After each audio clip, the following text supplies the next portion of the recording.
You're now watching T&W Farms. Hey everyone, welcome back to another T&W Farms video. And today is going to be a little short video. We're going to start pulling soil samples. And we're starting out in what we call the Jones's field. It's our neighbor. It was a horse pasture for the past 30 years or so. Didn't have much grass on it, so we no-tilled some fescue into it. And I want to show you kind of what the fescue looks like. And then we're going to start pulling some soil samples with the sample puller that we had made. And see what we're going to need for fertilizer, lime, things like that on this field for this year. So let's get into it.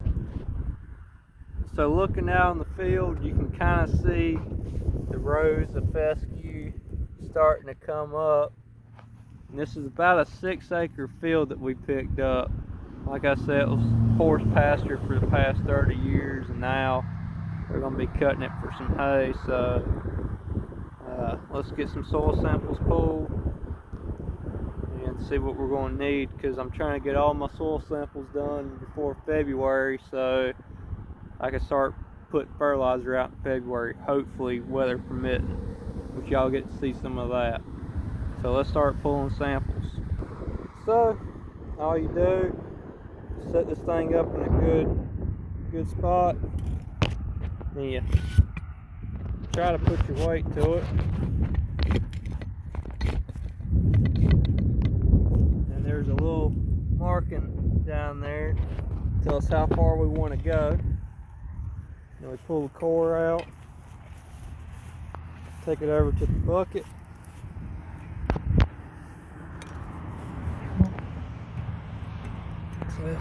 I gotta do this with 2 hands. I'll show you what it looks like afterwards. Pulling out the plug. That's what it looks like. We got a little hard down there at the end, which we got a lot of red clay in this area, but the top side is real nice. And we'll just bust it up into the bucket. Then we'll go pull more samples throughout the field. And I'll show you some of the other fields too. Now what you're going to do is make sure everything's busted up real well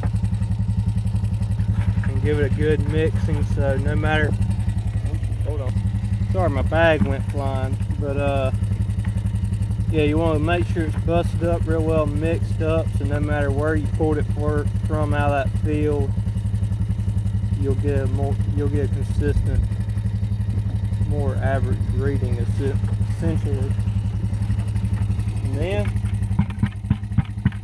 once you got it all busted up, mixed up, you're going to put it in your bag.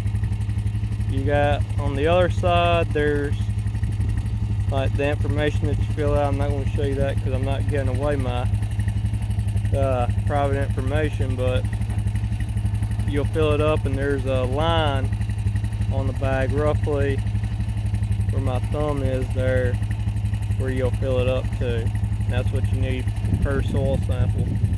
So let me get this bag filled, and then we're going to head off to the next field to go sample it. So as you can see here, here's the line. Now the bag is filled up to that line. I packed it down nice and tight, and that's what we're going to send off for that field. We'll have a few more to do.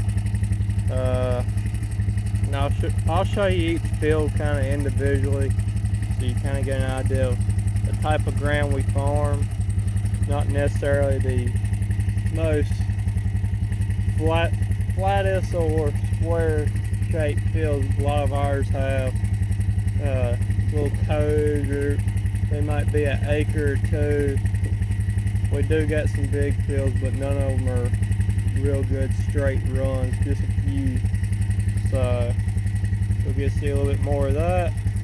So the next field we're going to go to is what we call Norma's field, and I'll show you that when we get there.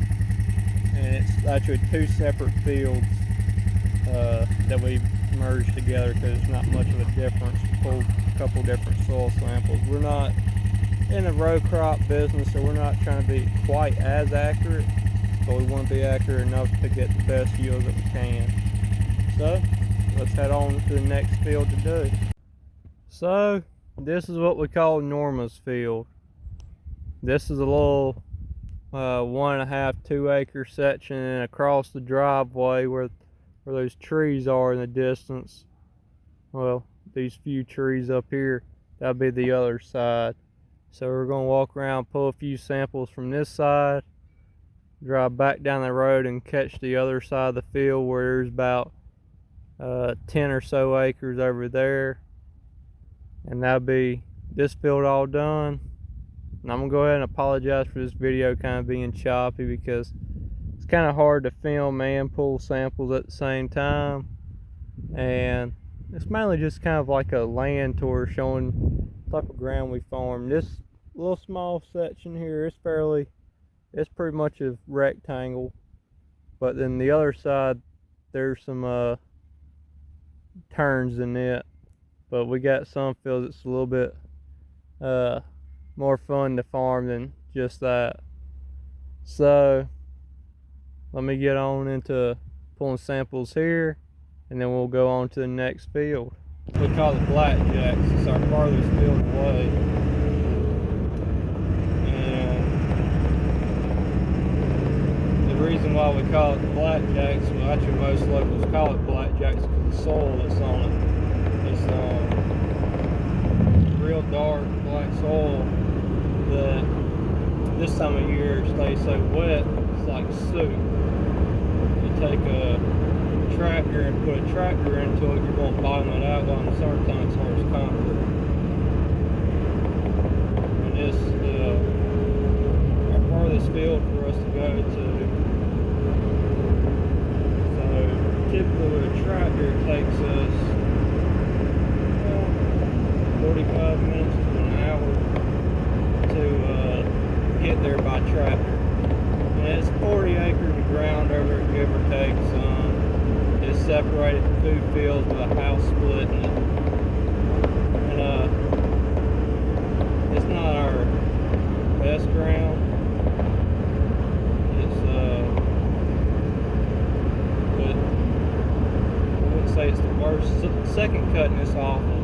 We never get much other than crabgrass that grows out there, and then the spring we know, well, in the fall we know till annual ryegrass in there to give us a good first cut for some cow hay that we'll sell. That's where we're headed to now. Show y'all what the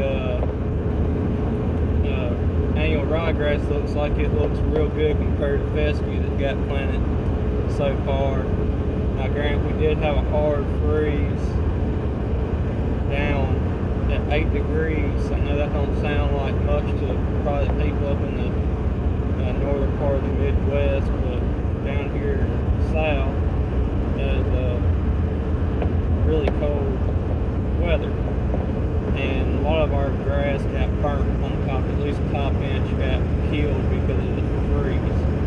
So even with that, it came out looking not too bad. So we're going to jump over there and show you kind of what it looks like, and then pull some soil samples out of that field, because we're supposed to get a massive thunderstorm is moving in, and it's supposed to be around 6 o'clock, and it's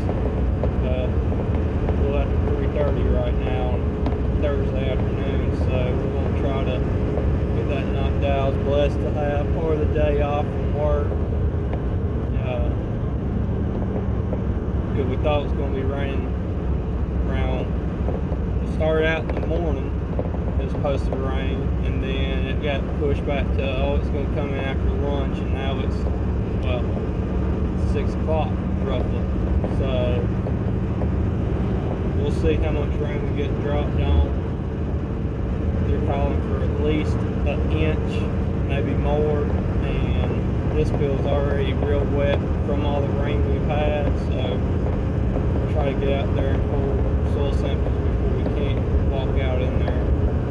This is one of the hardest ones to get fertilizer on too, so yep, so we're going to jump on over there, show you the fields, and then pull some soil samples, and we'll go to one more field today. We'll probably call it good for today pulling soil samples, and then after this rain comes through, we'll wait a week or so to dry back out. We can dry out, and then we're going to pull all the fields at once.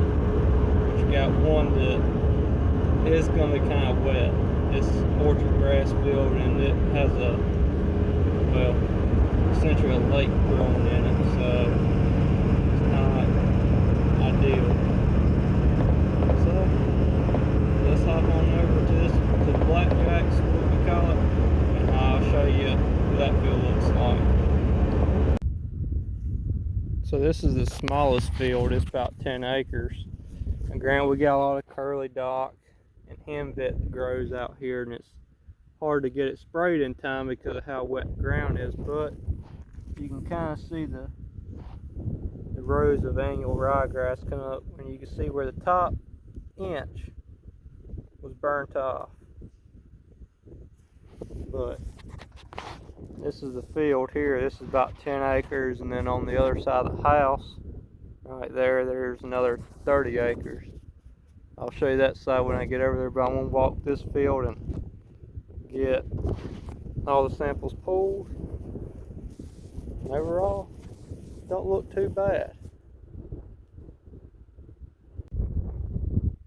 So I'm going to go ahead and apologize for the wind. The wind's starting to pick up real bad. It's always real windy out here because, well, cotton field across the road from us, and we're wide open here. So this is a 30-acre side.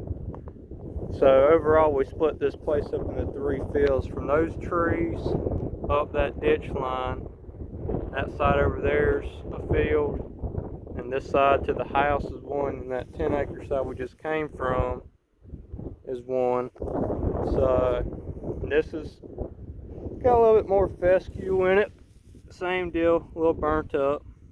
Still got some henbit along with some other weeds. So if it dries up enough, we'll spray here also. But as you can see, there are some rows of ryegrass planted over here also, just to try to give us that good first cutting, because we haul all the hay that comes off this field don't even really make it to the farm on the first cut, and it actually gets sold straight to the buyer. We ship it from here to the buyer, which you'll see some of that in a future video, probably in May. And yeah, and normally we do a little over 300 round bales off of here, which ain't terrible, could be better. But and also you can kind of see, like right here, still some turkey litter. We did have this field spread for turkey litter. So let's get on to walking out here, because it's definitely over that way it's too wet, and down there towards the trees it gets real wet. So we'll walk and get our samples. So let's get to it. Alright, so now we're on to the last bit. It's starting to drizzle now, which ain't the best thing, because I got 10 acres left to do. So that's all for the blackjacks. Now we're going to head back down towards the main farm, and there's another, I ain't got a good spot for my phone, I'm just trying to set up on the door. Oh well. Got 10 acres that's in 3 fields. We'll split up into 3 fields. One's a 5-acre side, and then a couple 2.5 or so acre sides. Probably 2 3/4 acres, and then 1.25 acre side. But it's called Days Road, and that's where we'll head to next.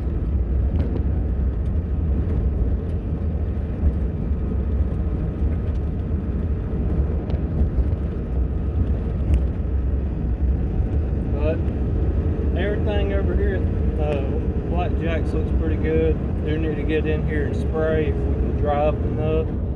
It might be something if we drop enough when we put fertilizer out, we'll have to spray also, which would be kind of tough. I have to work something out with my work schedule so I can take off some time and do that, because I don't have a water source out here. So I had to either bring the tank home or have a couple of tanks sitting on the trailer to offload in there. I'm going to show y'all something. This is what I farm next to, essentially on this same road. Nice big house there, big house over there. These are where all the rich people come out and live in the country. But yeah, we're gonna head to Days Road now. So I'll show y'all that when we get there, and show kind of how the fields are broken up. There's 2 houses on that property, and one field's a nice kind of rectangle. It's 5-acre site. It's a real good site actually. A couple years ago we got 11 bales to the acre on the first cut, which is really good because we're averaging 900 pounds a bale, a little bit more dry hay, 4x5 round bale, packed pretty tight. And to get 11 on that 5-acre side, which is 55 bales, is really good. Typically, an average year, you're talking about 75 bales off that 10-acre field altogether. And that year, we pushed 98 out, almost 99. We got half bale. So, when we get there, I will show you what we got going on, how that field looks, and we'll pull soil samples there. And that'll be all my away fields, unless I work out a deal with somebody, and I'm gonna try to pick up another 40 acres for this year. Yeah, that's what we're looking at. So I will catch y'all when I get to Days Road, which it looks like it's already rained out this way. So I must have missed the rain cloud quite literally, because the roads are soaking wet right now. We're not even a couple miles from the field, from the blackjack field. Well, catch y'all when I get over to Days Road, and I'll show you what we got going on over there.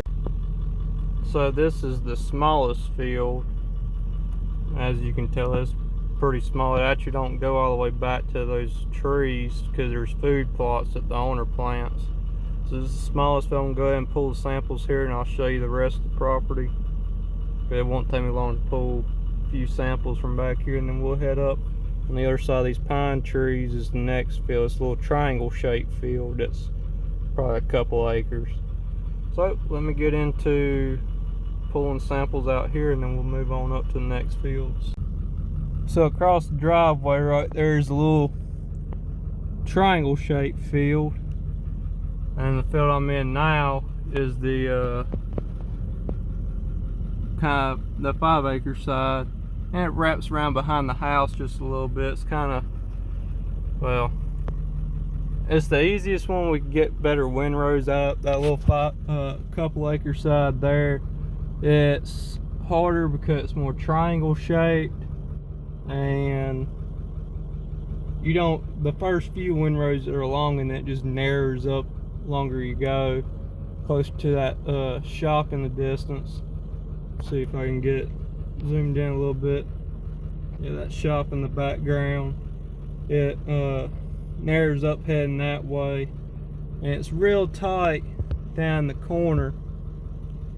But overall, this is a fairly good field. This is our test plot this year. Okay, so this is our test plot this year, where we didn't no-till none of it, and normally I come in and clean up any Johnson grass that comes up, or any other summer grasses that gets a little tall, but this year I didn't have the time to after the second cutting. So there is a few stems here and there It's tall, but overall it's not as bad as I thought it would be. But the fescue has come back really nice after the second cutting, because with the bad year that we had, cut it a little shorter than what I like to, and overall we're talking about 8 to 10 inches from the ground is where the grass is now. So overall I'll say this will probably do pretty good. It did get lime this summer, and we can't put turkey litter out over here because of the two houses, and the landowner don't want the smell around, which I understand that stinks for about a week.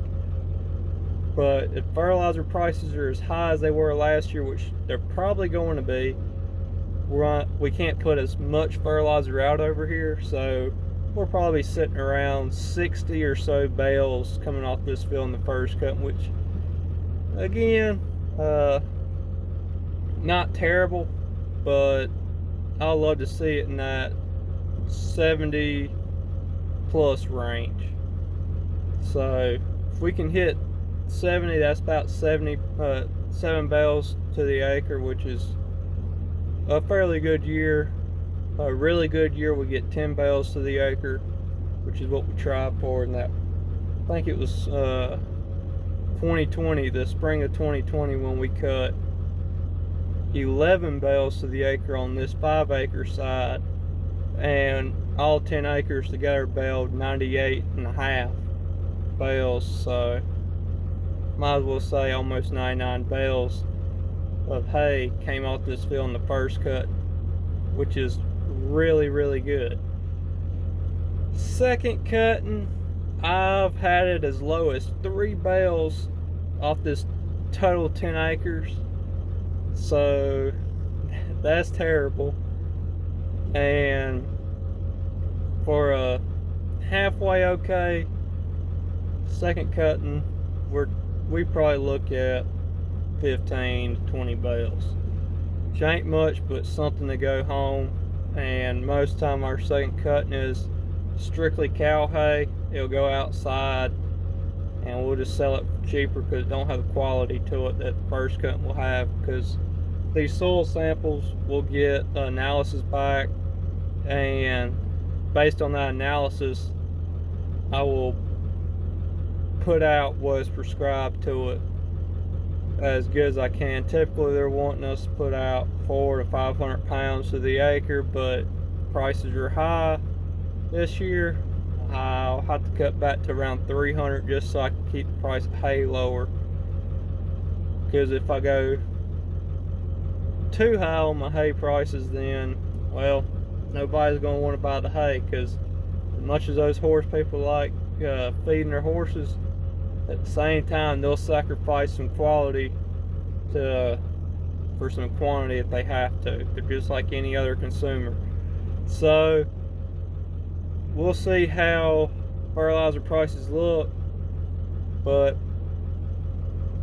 we got a few more fields. We got the home fields to do, and that'll be all that's left to soil sample. And then we'll take them down to the fertilizer plant. They'll send them off down to Georgia, is where it gets tested at. And then from there, hopefully in February, if we dry up some, hopefully drop enough to drive across the ground, we'll start spreading fertilizer. And if there's fields that need to be sprayed, we'll start spraying some fields also with some 2,4-D. So thank you all for watching. Tune in next time to see what we get into at T&W Farms. And don't forget to like, comment, subscribe. Check us out on Facebook and Instagram at T&W Farms. Facebook link will be in the description. And we'll see you next time.